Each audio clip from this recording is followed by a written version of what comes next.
మోదీ నాయకత్వంలో దేశంలో అవినీతి రహిత పాలన కొనసాగుతుందన్నారు రాజ్యసభ సభ్యుడు లక్ష్మణ్. ఇక మోదీ పాలన చూసి ఢిల్లీ, మహారాష్ట్రలో బీజేపీ గెలిచిందన్నారు. హైదరాబాద్ నాంపల్లిలోని బీజేపీ స్టేట్ ఆఫీసులో పార్టీ ఆవిర్భావ దినోత్సవం వేడుకల్లో పాల్గొన్నారు. ఇక ఇటీవల తెలంగాణలో జరిగిన ఎమ్మెల్సీ ఎన్నికల్లోనూ బీజేపీ విజయం సాధించన్నారు. ఇక ప్రజల ఆకాంక్షలు నెరవేర్చడంతో బీఆర్ఎస్, కాంగ్రెస్ విఫలమయ్యాయన్నారు. రాష్ట్ర ప్రజలు బీజేపీ వైపే చూస్తున్నారన్నారు. రాష్ట్రంలో అధికారంలోకి రాబోయేది బీజేపీనే అన్నారు.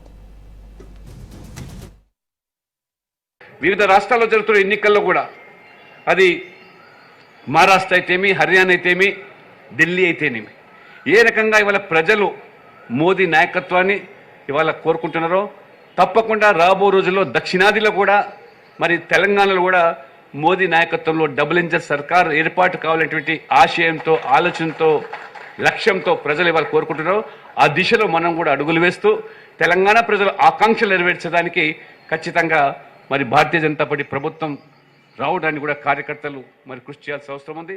ఏ రకంగా పార్లమెంట్లో 8 స్థానాలు మరి ఎంపీలను గెలిపించుకోవడమే కాకుండా 35% ఓట్లు సాధించి మొన్న జరిగిన ఎమ్మెల్సీ ఎన్నికల్లో కూడా భారతీయ జనతా పార్టీనే అజేయంగా నిలిచి 2 స్థానాలు సాధించుకున్న విషయాన్ని కూడా ఇవాళ కార్యకర్తలు గమనించారు. కాబట్టి ఇంతేకాదు మన జరిగినటువంటి వివిధ రాష్ట్రాల్లో స్థానిక సంస్థలు ఎన్నికలు జరిగాయి.